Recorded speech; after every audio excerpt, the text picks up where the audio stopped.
Yan guys, magluluto tayo ng ating pininyang manok. Siyempre, unang step natin, magbabalat tayo ng patatas. Magbalat tayo ng patatas. Ngayon, pagkatapos nating magbalat, siyempre, gagayatin natin yan. Gaya, siyempre, ingat tayo, baka tayo mahiwa. Medyo mabilis lang yan kasi pinorward. Pagkatapos niya, siyempre, sa carrots tayo, babalatan natin. Alam naman natin carrots yan, di ba? Hindi naman siya mukhang sitaw eh. Ngayon, gagayatin natin siya. Pagkatapos natin siyang balatan. Yan. Siyempre, dahan-dahan pa rin tayo. Mabilis lang yan. Gawa ng, pinabilis lang namin yan, siyempre. Okay, ngayon, sa bawang tayo. Balat na. Nabalatan na, hindi lang na-videoan. Okay? Ngayon, gayat. Pagkatapos, sa bawang tayo. Ay, sibuyas pala yan, guys. Pagkatapos nating balatan, gagayatin din natin siya. Hindi lang siya medyo maliliit, guys. Medyo ano lang siya. Tama lang. Okay? Tama lang siya ngayon. Piprito natin yung patatas, carrots. Siyempre, haluin natin siya para hindi siya masunog. Alam nyo guys, pinilit lang ako ng misis ko na mag-voice over. Ako talaga hindi marunong magsalita ng ganito. Tapos natin, tanggalin natin yung ating carrots at patatas. Siyempre, magigisa na tayo.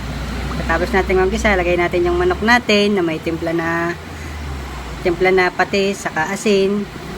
Tapos haluin lang natin para hindi siya masunog.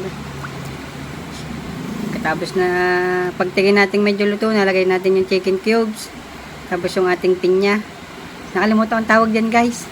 Pero ano yan, pinya, meron yung pinyang buo-buo sa loob. Siyempre, sabaw lang muna lalagay natin. Okay? Siyempre, tingnan lang natin kung okay na siya. Pagkatapos nun, lagyan natin siya ng, siyempre, tubig. Kita nyo naman, di ba guys? Okay, halo-haloin lang.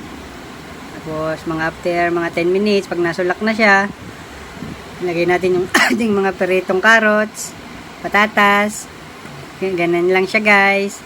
Pag nasulak na, lagyan natin yung ating evaporate milk. Okay? Yung malabnaw lang yan guys. Alam nyo guys, di talaga marunong magsalita ganito. Pinilit lang talaga ako ng aking girlfriend. Siya kasi talaga nagluluto niya. Hindi mo kasi ako marunong magluto. Ngayon, gusto niyang mag-vlog. Sa akin siya nagpapasalita. Ba't ba salita? Nagpapa-voice over pala guys. Ngayon, halo-haloin lang natin. Halo lang ng halo guys. Para mas mag-mix yung kanyang mga lasa. Ngayon guys, mukhang luto na siya. Ngayon, kakain na tayo guys. Okay. Good yan guys, diba? Mukha siyang masarap. Okay, yan yung mga ingredients natin like.